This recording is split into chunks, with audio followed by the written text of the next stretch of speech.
Good morning students. ഇന്ന് നമ്മൾ Libre office writer unit 1 start ചെയ്യുകയാണ്. ഇന്നലെ നമ്മൾ ഇൻട്രഡക്ഷൻ ആണ് കണ്ടത്. ഇൻട്രഡക്ഷൻ ഇമ്പോർട്ടൻ്റ് ആണ്, അത് നിങ്ങൾ മനസ്സിലാക്കിയിരിക്കുക. ഇന്ന് നമ്മുടെ ടെക്സ്റ്റ് ബുക്കിലെ ബേസ് ചെയ്താണ് ഈ പ്രസൻറ്റേഷൻ ക്രിയേറ്റ് ചെയ്തിരിക്കുന്നത്. ഇതിനകത്ത് ഫസ്റ്റ് യൂണിറ്റ് എന്ന് പറയുന്ന LibreOffice Writer and LibreOffice റൈറ്ററിൻ്റെ ഫീച്ചേഴ്സൊക്കെയാണ് ഈ യൂണിറ്റിൽ ഡിസ്കസ് ചെയ്യുന്നത്. അപ്പോൾ നമുക്കറിയാം ലിബ്രെ ഓഫീസ് റൈറ്റർ എന്ന് പറയുന്നത് ലിബ്രെ ഓഫീസ് സ്യൂട്ടിലെ ഒരു ആപ്ലിക്കേഷനാണ്. അപ്പം let's see what is LibreOffice. LibreOffice is a free open source office productivity suite. Office productivity suite എന്ന് പറഞ്ഞാൽ എന്താ? ഒരു ഓഫീസിൽ ആവശ്യമുള്ള കാര്യങ്ങൾ നടത്താനുള്ള ഒരു പ്രൊഡക്ടിവിറ്റി സ്യൂട്ടാണ് ഈ ലിബ്രെ ഓഫീസ് എന്ന് പറയുന്നത്. അതായത് ഒരു ഓഫീസിലേക്ക് നമുക്ക് സ്പ്രെഡ്ഷീറ്റ് ആപ്ലിക്കേഷൻസ് വരും, ഒരു ഡേറ്റാബേസ് വേണം, ഒരു വേർഡ് പ്രോസസ്സിംഗ് ആപ്ലിക്കേഷൻ്റെ ആവശ്യമുണ്ട്.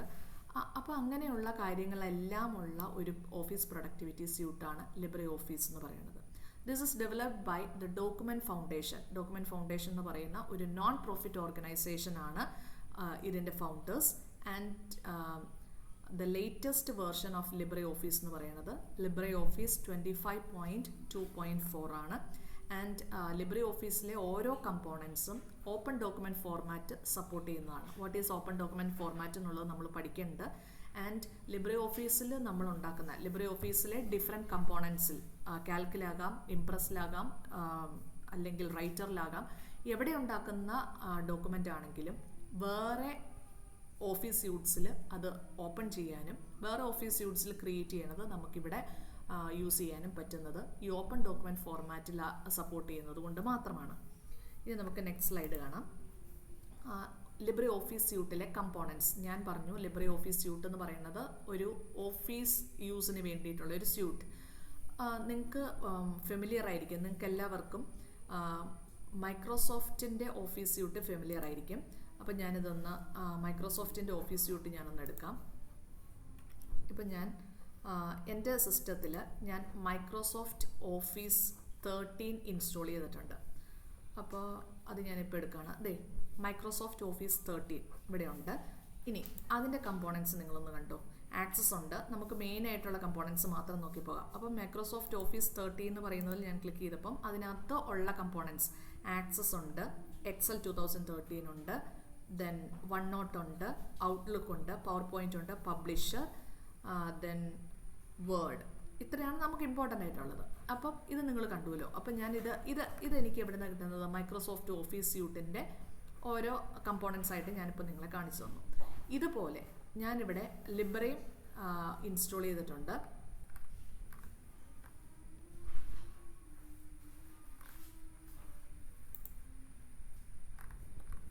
ഇപ്പോൾ ലിബ്രെ 24.2 ആണ് ഞാൻ ഇൻസ്റ്റാൾ ചെയ്തിരിക്കുന്നത്. ഇപ്പോൾ ഈ ഓഫീസ് സ്യൂട്ടിൽ എന്തൊക്കെയാണുള്ളതെന്ന് നമുക്ക് നോക്കാം. ഇവിടെ നോക്കിക്കേ, ലിബ്രെ ഓഫീസ് സ്യൂട്ടിൽ ലിബ്രെ ഓഫീസ് ബേസ് ഉണ്ട്, ഓഫീസ് കാൽക്ക് ഉണ്ട്, ലിബ്രെ ഓഫീസ് ഡ്രോയ് ഉണ്ട്, ലിബ്രെ ഓഫീസ് ഇംപ്രസ് ഉണ്ട്, ലിബ്രെ ഓഫീസ് മാത്ത് ഉണ്ട്, അപ്പോൾ ലിബ്രെ ഓഫീസ് റൈറ്റർ ഉണ്ട്. അപ്പോൾ ഇത് നിങ്ങൾ കണ്ടല്ലോ, ഇതാണ് ലിബ്രെ ഓഫീസിലെ കമ്പോണൻസ് എന്ന് പറയുന്നത്. ലിബ്രെ ഓഫീസ് സ്യൂട്ടിലെ കമ്പോണൻസ് ആണിത്. അപ്പോൾ ഇനി കമ്പോണൻസ് 1 by 1 ആയിട്ട് നമുക്ക് കണ്ടു തുടങ്ങാം. LibreOffice suite components, LibreOffice Writer. LibreOffice Writer എന്ന് പറയുന്നത് ദ വേർഡ് പ്രോസസ്സർ ആണ്. ലിബ്രെ ഓഫീസ് സ്യൂട്ടിലെ വേർഡ് പ്രോസസ്സർ ആണ് LibreOffice Writer. And it is use for creating letters, books, reports and other documents. നമുക്കറിയാം ഒരു word processing software നമ്മൾ എന്തിനൊക്കെയാണ് use ചെയ്യുന്നതെന്ന്. അപ്പോൾ ആപ്ലിക്കേഷൻസ് എല്ലാം ലിബ്രെ ഓഫീസ് റൈറ്ററിൽ നമുക്ക് ചെയ്യാം. എന്തൊക്കെ ചെയ്യണോ അത് ഒരു വേർഡ് പ്രോസസ്സറിൽ എന്തൊക്കെ ചെയ്യാമോ അതെല്ലാം ലിബ്രെ ഓഫീസ് റൈറ്ററിൽ നമുക്ക് ചെയ്യാൻ പറ്റും. ഇനി ഞാനിവിടെ ബ്രാക്കറ്റിൽ കൊടുത്തിരിക്കുന്നത് ലിബ്രെ ഓഫീസ് റൈറ്ററിൻ്റെ ഡിഫോൾട്ട് ഫയൽ എക്സ്റ്റൻഷനാണ് .odt. ഇത് നിങ്ങളൊന്ന് പ്രത്യേകം ശ്രദ്ധിക്കേണ്ടതാണ്. ലിബ്രെ ഓഫീസ് റൈറ്ററിൻ്റെ ഫയൽ എക്സ്റ്റൻഷനാണ് ഈ .odt എന്ന് പറയുന്നത്. ഇനി അടുത്തത് ലിബ്രെ ഓഫീസ് റൈറ്ററിലെ അടുത്ത കമ്പോണൻ്റ് ആണ് ലിബ്രെ ഓഫീസ് കാൽക്ക്. ഞാനത് കാൽക്ക് നിങ്ങളെ കാണിച്ചു തന്നായിരുന്നു. ലിബ്രെ ഓഫീസ് കാൽക്ക് എന്ന് പറയുന്ന a spreadsheet program similar to Microsoft Excel. Microsoft എക്സലിന് സിമിലർ ആയിട്ടുള്ള സ്പ്രെഡ്ഷീറ്റ് പ്രോഗ്രാമാണ്, ലിബ്രെ ഓഫീസിലെ സ്പ്രെഡ്ഷീറ്റ് പ്രോഗ്രാമാണ് ലിബ്രെ ഓഫീസ് കാൽക്ക് എന്ന് പറയുന്നത്. ഇനി ഈ ഒരു സ്പ്രെഡ്ഷീറ്റ് പ്രോഗ്രാം നമ്മൾ എന്തിനാണ് യൂസ് ചെയ്യുന്നത്? ഡേറ്റ അനാലിസിസിന് യൂസ് ചെയ്യാം, ചാർട്ടിങ്ങിന് യൂസ് ചെയ്യാം, ഡിസിഷൻ മേക്കിങ്ങിന്, ഇതൊക്കെയാണ് നമ്മൾ യൂസ് ചെയ്യുന്നത്. ഇതിൻ്റെ ഡിഫോൾട്ട്, അതായത് ലിബ്രെ ഓഫീസ് കാൽക്കിൻ്റെ ഡിഫോൾട്ട് ഫയൽ എക്സ്റ്റൻഷനാണ് ഈ .ods എന്നുള്ളത്. അപ്പോൾ നമ്മളൊരു ലിബ്രെ ഓഫീസ് കാൽക്കിൽ ഒരു ഡോക്യുമെൻ്റ് ക്രിയേറ്റ് ചെയ്ത് അത് സേവ് ചെയ്യുവാണെങ്കിൽ അത് .ods ആയിരിക്കും ബൈ ഡിഫോൾട്ടായിട്ട് സേവ്ഡ് ആവുക. ഇനി നമുക്ക് വേറെ ഏതെങ്കിലും ഫയൽ ഫോർമാറ്റിലേക്ക് ചേഞ്ച് ചെയ്യണമെങ്കിൽ മാത്രം ഫയൽ ഫോർമാറ്റ് ചേഞ്ച് ചെയ്ത് കൊടുത്താൽ മതി. ദെൻ ലിബ്രെ ഓഫീസ് ഇംപ്രസ്, നമുക്കറിയാം മൈക്രോസോഫ്റ്റിലെ പ്രസൻറ്റേഷൻ ടൂളിന്, പ്രസൻറ്റേഷന് വേണ്ടി നമ്മൾ യൂസ് ചെയ്യണ കമ്പോണൻറ്റ് എന്ന് പറയുന്നത് പവർ പോയിൻ്റ് ആണ്. അതുപോലെ ലിബ്രെ ഓഫീസിൽ നമ്മൾ ഒരു പ്രസൻറ്റേഷൻ ക്രിയേറ്റ് ചെയ്യാൻ വേണ്ടിയിട്ട് നമ്മൾ യൂസ് ചെയ്യുന്ന കമ്പോണൻ്റാണ് ലിബ്രെ ഓഫീസ് ഇംപ്രസ്.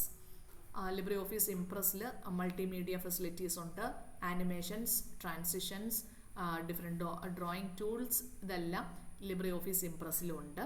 ഇനി അതിൻ്റെ ഡിഫോൾട്ടായിട്ടുള്ള ഫയൽ എക്സ്റ്റൻഷനാണ് .odp. ഇനി നമുക്ക് മൈക്രോസോഫ്റ്റിൻ്റെ ഡേറ്റാബേസ് എന്ന് പറയുന്നത് MS ആക്സസ് ആണ്. ലൈക്ക് വൈസ് ലിബ്രെ ഓഫീസിൻ്റെ ഡേറ്റാബേസ് ആണ് ലിബ്രെ ഓഫീസ് ബേസ്. അതിനകത്ത് നമ്മളൊരു ഫയൽ ക്രിയേറ്റ് ചെയ്ത് കഴിഞ്ഞാൽ അതിൻ്റെ ഡിഫോൾട്ടായിട്ടുള്ള ഫയൽ എക്സ്റ്റൻഷൻ .odb. ഇനി ലിബ്രെ ഓഫീസിൽ പ്രൊവൈഡ് ചെയ്യുന്ന രണ്ട് കമ്പോണൻ്റ് ആണ് Libre office draw and LibreOffice Math. Libre office draw എന്ന് പറയുന്നത് it is A graphics editor ആയിട്ട് നമുക്ക് യൂസ് ചെയ്യാം. ഡയഗ്രമിംഗ് ടൂൾ, ഡയഗ്രംസ്, ഗ്രാഫിക്സ് ഒക്കെ ക്രിയേറ്റ് ചെയ്യാനാണ് നമ്മൾ ലിബ്രെ ഓഫീസ് ഡ്രോ യൂസ് ചെയ്യുന്നത്. അതിൻ്റെ ഡിഫോൾട്ട് ഫയൽ എക്സ്റ്റൻഷൻ .odg ആണ്. ഇനി next one LibreOffice Math. LibreOffice Math എന്ന് പറഞ്ഞിട്ടുണ്ടെങ്കിൽ for creating and editing mathematical formula. അത് നമ്മൾ യൂസ് ചെയ്യുന്ന, നമ്മൾ റൈറ്റർ മാത്രമാണ് ഈ സെമസ്റ്ററിൽ പഠിക്കുന്നുള്ളൂ. ദെൻ ലിബ്രെ ഓഫീസ് മാത്തിൻ്റെ ഡിഫോൾട്ടായിട്ടുള്ള ഫയൽ എക്സ്റ്റൻഷൻ .odf. ഇനി നമുക്ക് നെക്സ്റ്റ് സ്ലൈഡിലേക്ക് പോകാം. അപ്പം ഞാൻ പറഞ്ഞു ലിബ്രെ ഓഫീസ് സ്യൂട്ടിലെ എല്ലാ കമ്പോണൻസും ഓപ്പൺ ഡോക്യുമെൻറ്റ് ഫോർമാറ്റ് സപ്പോർട്ട് ചെയ്യുന്നതാണ്. Now let's see what is open document format and why is it highly significant for government and public sector use. Open document format എന്ന് പറഞ്ഞാൽ it is an international standard file format. ഒരു internationally accepted standard file format ആണ് ഈ ODF എന്ന് പറയുന്നത്. It is used for storing and exchanging office documents such as text documents, spreadsheets and presentations. Libre ഓഫീസിലെ എല്ലാ കമ്പോണൻറ്റും ഈ ഓപ്പൺ ഡോക്യുമെൻറ്റ് ഫോർമാറ്റിനെ സപ്പോർട്ട് ചെയ്യുന്നതാണ്. So നമുക്ക് വേറെ ഏത് വെൻഡറിൻ്റെ ഓഫീസ് സ്യൂട്ടിലും നമുക്ക് ലിബ്രെ ഓഫീസ് സ്യൂട്ടിൽ ക്രിയേറ്റ് ചെയ്ത ഫയൽസ് ഓപ്പൺ ചെയ്യാൻ പറ്റും. ഇപ്പം നമ്മൾ ലിബ്രെ ഓഫീസ് സ്യൂട്ടിലെ ഇംപ്രസ്സിൽ നമ്മളൊരു ഫയൽ ക്രിയേറ്റ് ചെയ്തു. ഇനി അതെനിക്ക് മൈക്രോസോഫ്റ്റിൻ്റെ എക്സലിൽ ഓപ്പൺ ചെയ്യാൻ യാതൊരു ബുദ്ധിമുട്ടും ഇല്ല. അതുപോലെ എക്സലിൽ ക്രിയേറ്റ് ചെയ്ത ഒരു ഡോക്യുമെൻറ്റ് എനിക്ക് ലിബ്രെ ഓഫീസിലും എനിക്ക് ഓപ്പൺ ചെയ്യാൻ പറ്റും. Then let's see why is it highly significant for government and public sector. Public സെക്ടറിനെയും ഗവൺമെൻറ്റിനെയും ഇത് എങ്ങനെ ഹെൽപ്പ് ചെയ്യുന്നു എന്ന് നമുക്ക് നോക്കാം. ഫസ്റ്റ് പോയിന്റ് എന്ന് പറയുന്നത് വെൻഡർ ഇൻഡിപെൻഡൻസ്. ഞാൻ പറഞ്ഞു ഇറസ്പെക്റ്റീവ് ഓഫ് വെൻഡർ നമുക്ക് എവിടെ ക്രിയേറ്റ് ചെയ്ത ഫയലും നമുക്ക് ലിബ്രെ ഓഫീസ് റൈറ്ററിൽ യൂസ് ചെയ്യാൻ പറ്റും. ODF feature, using ODF ensures that the documents can be opened, edited and shared without relying on any specific vendor. അപ്പോൾ വെൻഡർ ഇൻഡിപെൻഡൻസ് എന്നുള്ളതാണ് the first feature. Then second one, long term accessibility. അതായത് ഈ open document ഫോർമാറ്റിനെ support ചെയ്യുന്നത് കൊണ്ട് തന്നെ ഏത് വെൻഡറിൻ്റെ ഇവിടെയും വെൻഡറിൻ്റെ സോഫ്റ്റ്വെയറിൽ നമുക്ക് ലിബ്രെ ഓഫീസിൽ ക്രിയേറ്റ് ചെയ്ത ഫയൽസ് ഓപ്പൺ ചെയ്യാവുന്നത് കൊണ്ടും it will remain for a long time. അപ്പോൾ ഒരു ലോങ് ടേം ആക്സസിബിലിറ്റി ഉണ്ട്. അത് ഗവൺമെൻറ് ആൻഡ് പബ്ലിക് സെക്ടറിനെ വളരെയധികം ഹെൽപ്പ് ചെയ്യും. ദെൻ കോസ്റ്റ് എഫക്റ്റീവ്നെസ് നമുക്കറിയാം ലിബ്രെ ഓഫീസ് സ്യൂട്ട് എന്ന് പറയുന്നത് ഒരു ഫ്രീ ഓപ്പൺ സോഴ്സ് സോഫ്റ്റ്വെയർ ആണ്. So government can reduce or eliminate the licensing fees. Suppose ഇപ്പം നമുക്കൊരു ഗവൺമെൻറ് സ്കൂളുണ്ട്. ആ ഗവൺമെൻറ് സ്കൂളിൽ ഒരു 50 കമ്പ്യൂട്ടേഴ്സ് ഉണ്ട്. ആ കമ്പ്യൂട്ടേഴ്സിലെല്ലാം ഇപ്പം ഒരു പ്രൊപ്രൈറ്ററി സോഫ്റ്റ്വെയർ, പ്രൊപ്രൈറ്ററി ഓഫീസ് സ്യൂട്ടാണ് യൂസ് ചെയ്യുന്നതെങ്കിൽ ഓരോ സിസ്റ്റത്തിനും ലൈസൻസ് ഫീ കൊടുക്കേണ്ടതായിട്ട് വരും. പക്ഷേ ഒരു ഓപ്പൺ സോഴ്സ് സോഫ്റ്റ്വെയർ ഓഫീസ് സ്യൂട്ടാണ് നമ്മൾ യൂസ് ചെയ്യുന്നതെങ്കിൽ, ലിബ്രെ ഓഫീസ് പോലെ ഒരു ഓപ്പൺ സോഴ്സ് ആണ് നമ്മൾ യൂസ് ചെയ്യുന്നതെങ്കിൽ it will eliminate that license fees. അപ്പോൾ it is cost effective for government and public sector. Then interoperability means since ODF എന്ന് പറയുന്നത് ഡിഫറെൻറ്റ് പ്ലാറ്റ്ഫോംസിലും ആപ്ലിക്കേഷൻസിലും യൂസ് ചെയ്യാവുന്നത് കൊണ്ട് തന്നെ, ODF ആയതുകൊണ്ട് ഡിഫറെൻറ്റ് പ്ലാറ്റ്ഫോംസിലും ഡിഫറെൻറ്റ് ഓപ്പറേറ്റിംഗ് സിസ്റ്റത്തിലും എല്ലാം യൂസ് ചെയ്യാവുന്നത് കൊണ്ട് തന്നെ it facilitates collaboration between departments, organizations and even other countries. ഇനി നമുക്ക് നെക്സ്റ്റ് സ്ലൈഡിലേക്ക് പോവാം. Here we are discussing the features of LibreOffice. നമുക്ക് LibreOfficeൻ്റെ ഫീച്ചേഴ്സ് ആണ് കാണുന്നത്. ഇതൊക്കെ ഇമ്പോർട്ടൻ്റ് ആയിട്ടുള്ള ടോപ്പിക്സ് ആണ്. LibreOfficeൻ്റെ ഫീച്ചേഴ്സ് അപ്പം നമ്മൾ ആദ്യം പറഞ്ഞത് ഒക്കെ ഇതിനകത്ത് വരുന്നുണ്ട്.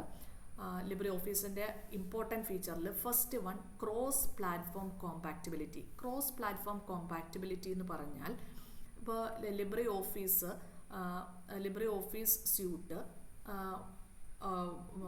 സ്യൂട്ടിൽ ക്രിയേറ്റ് ചെയ്ത ഫയൽസ് നമുക്ക് ഡിഫറെൻറ്റ് ഓപ്പറേറ്റിംഗ് സിസ്റ്റത്തിൽ നമുക്ക് വർക്ക് ചെയ്യിപ്പിക്കാം. അതായത് ഇപ്പം എനിക്ക് LibreOffice റൈറ്റർ എൻ്റെ വിൻഡോസിൽ ഇൻസ്റ്റാൾ ചെയ്യണമെങ്കിൽ അത് പോസിബിളാണ്, മാക്കിൽ ഇൻസ്റ്റാൾ ചെയ്യണമെങ്കിൽ അത് പോസിബിളാണ്, ലിനക്സിൽ പോസിബിളാണ്. അപ്പം പ്ലാറ്റ്ഫോം ഏതായാലും നമുക്ക് LibreOffice സ്യൂട്ട് നമുക്ക് യൂസ് ചെയ്യാൻ പറ്റും. സോ ക്രോസ് പ്ലാറ്റ്ഫോം കോമ്പാക്റ്റിബിലിറ്റി LibreOfficeൻ്റെ ഒരു ഫീച്ചറാണ്. Next feature is extensive file format support. ഇപ്പോൾ നമ്മൾ ആദ്യം കണ്ടു LibreOfficeൻ്റെ ഓരോ കമ്പോണൻസും ODF സപ്പോർട്ട് ചെയ്യുന്നത് കൊണ്ട് .odt, .odp, .ods അതൊക്കെയാണ് ഡിഫോൾട്ട് ആയിട്ടുള്ള ഫയൽ എക്സ്റ്റൻഷൻസ്. അപ്പോൾ ഓപ്പൺ ഡോക്യുമെൻറ്റ് ഫോർമാറ്റ് ആണ് ബൈ ഡിഫോൾട്ട് ആയിട്ടുള്ളത്. പക്ഷേ LibreOfficeലെ ഫയൽസ് നമുക്ക് വേറെ ഫയൽ ഫോർമാറ്റ്സിലും സേവ് ചെയ്യാനായിട്ട് പറ്റും. മൈക്രോസോഫ്റ്റിൻ്റെ ഫോർമാറ്റ്സിലേക്ക് പോലും നമുക്ക് സേവ് ചെയ്യാൻ പറ്റും. Then user friendly interface, tool bars, menus ഇതെല്ലാം ഉള്ളത് കൊണ്ട് തന്നെ ഒരു യൂസർ ഫ്രണ്ട്ലി ഇൻ്റർഫേസ് LibreOfficeന് ഉണ്ട്. Then templates and styles. Templates and styles എന്ന് പറയുമ്പോൾ നമുക്ക് വലിയ ഡിസൈനിങ് സ്കിൽസ് ഒന്നും ഇല്ലാത്ത ഒരാളാണെങ്കിലും ഇൻബിൽറ്റ് ആയിട്ടുള്ള പ്രീ ഡിസൈൻഡ് ടെംപ്ലേറ്റ്സും സ്റ്റൈൽസും ഒക്കെ ഉള്ളത് കൊണ്ട് അത് യൂസ് ചെയ്ത് നമുക്ക് നമ്മുടെ ഡോക്യുമെൻറ്റ് ക്രിയേറ്റ് ചെയ്യാൻ പറ്റും.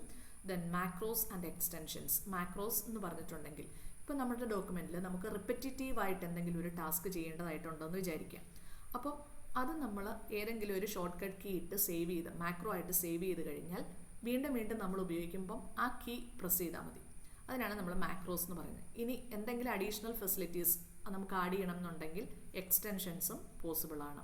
ദെൻ റോബസ്റ്റ് സെക്യൂരിറ്റി പ്രൊവൈഡ് ചെയ്യുന്നത് എങ്ങനെയാണെന്ന് വെച്ചാൽ നമ്മുടെ ഡോക്യുമെൻറ്റ് നമുക്ക് പാസ്വേഡ് പ്രൊട്ടക്റ്റഡ് ആയിട്ട് സേവ് ചെയ്ത് വെക്കാൻ പറ്റും. So it ensures security. Then language support, spell checkers, thesaurus ഒക്കെ വേരിയസ് ലാംഗ്വേജസിൻ്റെ ഇതിൽ അവൈലബിൾ ആണ്. So it supports different languages. Then free and open source. Free open source software ആണ് LibreOffice. അതുകൊണ്ട് നമുക്ക് കോസ്റ്റ് ഇഫക്റ്റീവായിട്ട് നമുക്ക് ഈ സോഫ്റ്റ്വെയർ യൂസ് ചെയ്യാൻ പറ്റും. ഇത്രയാണ് LibreOffice സ്യൂട്ടിൻ്റെ features. Next we are going to learn the features or advantages of LibreOffice Writer. ഇപ്പോൾ ഇതിനകത്ത് ഇപ്പോൾ ഫീച്ചേഴ്സ് പറയുമ്പോൾ നിങ്ങൾക്ക് പല ഫീച്ചേഴ്സും ആദ്യം കേൾക്കുമ്പം നിങ്ങൾക്ക് മനസ്സിലാവണം എന്നില്ല. LibreOfficeൻ്റെ റൈറ്ററിൻ്റെ നമ്മൾ റൈറ്ററിലേക്ക് കടന്നു. ഇനി റൈറ്ററിലെ നമ്മളൊരു ഡോക്യുമെൻറ്റ് പ്രിപ്പയർ ചെയ്ത് നമ്മൾ ഓരോ കാര്യങ്ങൾ പഠിച്ചു കഴിയുമ്പം ഈ ഫീച്ചേഴ്സ് നിങ്ങൾക്ക് കുറച്ചുകൂടി മനസ്സിലാകും. ഫോർ ദ ടൈം ബീങ് ഞാൻ ഫീച്ചേഴ്സ് അല്ലെങ്കിൽ അഡ്വാൻറ്റേജസ് ഓഫ് LibreOffice റൈറ്റർ നിങ്ങളോടൊന്ന് പറയാം. അതിനു മുമ്പ് LibreOffice റൈറ്റർ പല പ്രാവശ്യമായിട്ട് പറഞ്ഞു. LibreOffice റൈറ്റർ എന്ന് പറയുന്നത് free open source word processing application ആണ് എവിടുത്തെ LibreOffice പാക്കേജിലെ. ഇനി LibreOffice റൈറ്റർ ഒരു സ്റ്റാൻഡേർഡ് വേർഡ് പ്രോസസ്സർ കൊടുക്കുന്ന എല്ലാ ഫീച്ചേഴ്സും അതിനകത്തുണ്ട്. In addition it has certain other features too. അതിൽ ഫസ്റ്റ് വൺ വരുന്നത് templates and styles. Templates and styles ഞാൻ LibreOfficeൻ്റെ ഫീച്ചർ പറഞ്ഞപ്പോൾ പറഞ്ഞു ഇൻബിൽറ്റ് ആയിട്ടുള്ള ടെംപ്ലേറ്റ്സ് ഉള്ളത് കൊണ്ട് when we are creating letters, resumes or reports it will be helpful for us. And വലിയ ഡിസൈനിങ് സ്കിൽ ഇല്ലെങ്കിലും we can make use of the templates or styles and customise it. Then built in drawing tools. എന്തെങ്കിലും when we create some diagrams or posters, or if we are creating some creative documents, അങ്ങനെയുള്ളപ്പം we can make use of the draw shapes, lines and arrows there. Then അടുത്തത് mail merge. ഇപ്പോൾ നമുക്കൊരു ബാങ്കിൽ നിന്ന് അല്ലെങ്കിൽ ഒരു insurance കമ്പനിയിൽ നിന്ന് ഒരു റിമൈൻഡർ കിട്ടുവാണെങ്കിൽ നമ്മുടെ പേര് വെച്ച് നമുക്കൊരു പേഴ്സണലൈസ്ഡ് ലെറ്ററാണ് ക്രിയേറ്റ് ചെയ്യുന്നത്. പക്ഷേ ആക്ച്വലി കമ്പനി ഓരോരുത്തർക്കും വേണ്ടിയിട്ട് ഒരു ലെറ്റർ ക്രിയേറ്റ് ചെയ്യുകയാണോ ചെയ്യുന്നത്? അല്ല, ഒരു ലെറ്റർ ക്രിയേറ്റ് ചെയ്യും, എന്നിട്ട് അത് പേഴ്സണലൈസ്ഡ് ആക്കും. അതാക്കുന്ന ടെക്നിക്കാണ് ഈ മെയിൽ മെർജ് എന്ന് പറയുന്നത്. Then page layout methods. അതായത് ഇപ്പോൾ if you are creating A news letter അല്ലെങ്കിൽ ഒരു മാഗസിൻ ക്രിയേറ്റ് ചെയ്യുകയാണെങ്കിൽ നമുക്ക് ഒരേ ലേഔട്ടിൽ പോരാ. നമുക്ക് ഡിഫറെൻറ്റ് കോളംസ് ആക്കണം, ടേബിൾസ് ഇൻസേർട്ട് ചെയ്യണം, ഫ്രെയിംസ് ഇൻസേർട്ട് ചെയ്യണം. ഈ പ്രൊവിഷൻസ് എല്ലാം നമുക്ക് ലിബ്രിയോഫീസ് റൈറ്ററിൽ ഉണ്ട്. Import and edit PDFs. ഇപ്പോൾ നമുക്ക് ഒരു PDF കിട്ടി, അതിലെന്തെങ്കിലും ഒരു മൈനർ ചേഞ്ച് വരുത്തി വേണം നമുക്ക് യൂസ് ചെയ്യണമെങ്കിൽ it's possible in LibreOffice writer. We can import that PDF file and can make necessary edits. Then master documents എന്ന് പറയുമ്പോൾ ഇപ്പോൾ നിങ്ങൾ കൺസിഡർ എ ബുക്ക്. ആ ബുക്കിൻ്റെ പേജ് നമ്പർ 1 to 15 ഒരു ഫോർമാറ്റ്, പേജ് നമ്പർ 16 to 30 വേറൊരു ഫോർമാറ്റ്, ഇങ്ങനെയാണ് കിടക്കുന്നതെങ്കിൽ that means master page concept അതിനകത്ത് യൂസ് ചെയ്തിട്ടുണ്ടെന്നുള്ളതാണ്. അതായത് ഒരു സർട്ടൻ പേജസിന് ഇന്ന ക്വാളിറ്റീസ് വേണമെങ്കിൽ അതിന് വേണ്ടിയിട്ട് ഒരു മാസ്റ്റർ പേജ് ക്രിയേറ്റ് ചെയ്യും. അതിനുശേഷം ഏതൊക്കെ പേജസിന് അത് അപ്ലൈ ചെയ്യണോ അതിനെല്ലാം കൂടി ഗ്രൂപ്പ് ചെയ്യും. ഇതാണ് മാസ്റ്റർ പേജ് കൺസെപ്റ്റ് എന്ന് പറയുന്നത്. ദെൻ നമുക്ക് സ്പ്രെഡ്ഷീറ്റ്സ്, ഗ്രാഫിക്സ് ഒക്കെ അതർ ഒബ്ജക്ട്സ്, ഇമേജസ് ഒക്കെ നമുക്ക് നമ്മുടെ വേർഡ് ഈ ലിബ്രിയോഫീസ് റൈറ്ററിലേക്ക് എംബഡ് ചെയ്യാൻ പറ്റും, അതായത് ഇൻസേർട്ട് ചെയ്യാൻ പറ്റും. Then database integration is possible. Then ഒരു വേർഡ് ഫയൽ, അതായത് ലിബ്രിയോഫീസ് റൈറ്ററിൽ ഒരു ഫയൽ നമ്മൾ ക്രിയേറ്റ് ചെയ്താൽ അതിനെ നമുക്ക് PDF ആയിട്ട് ചേഞ്ച് ചെയ്യാനും പറ്റും. ഈ വീഡിയോയുടെ കൂടെ ഇത്രയേ ഉള്ളൂ. ഇന്നത്തെ ക്ലാസ് ഇത്രയും ഉള്ളൂ. അത് നിങ്ങൾ നോക്കി മനസ്സിലാക്കി പഠിക്കുക. കൂടാതെ ഒരു ക്വിസും കൂടിയുണ്ട്. ആ ക്വിസിൻ്റെ അസൈൻമെൻ്റ് ആയിട്ട് നിങ്ങൾക്ക് തരും. ആ ക്വിസ് നിങ്ങൾ അറ്റൻഡ് ചെയ്താൽ മാത്രമാണ് നിങ്ങൾക്ക് അറ്റൻഡൻസ് കിട്ടത്തുള്ളൂ. ക്വിസിൻ്റെ മാർക്ക് കിട്ടാൻ വേണ്ടി ആരും കോപ്പി ഒന്നും ചെയ്യണ്ട. ഇത് കേട്ടിട്ട്, ഈ വീഡിയോ കേട്ടിട്ട് നിങ്ങൾക്ക് കിട്ടുന്ന ആൻസറാണ് നിങ്ങൾ ആ ക്വിസിൽ എൻ്റർ ചെയ്യേണ്ടത്. കാരണം എന്നാൽ എനിക്ക് നിങ്ങൾക്ക് എത്രത്തോളം മനസ്സിലായി എന്നുള്ളത് മനസ്സിലാക്കാൻ പറ്റത്തുള്ളൂ. അറ്റൻഡൻസ് ക്വിസ് അറ്റൻഡ് ചെയ്യുന്ന എല്ലാവർക്കും ഉണ്ട്. പക്ഷേ ക്വിസ്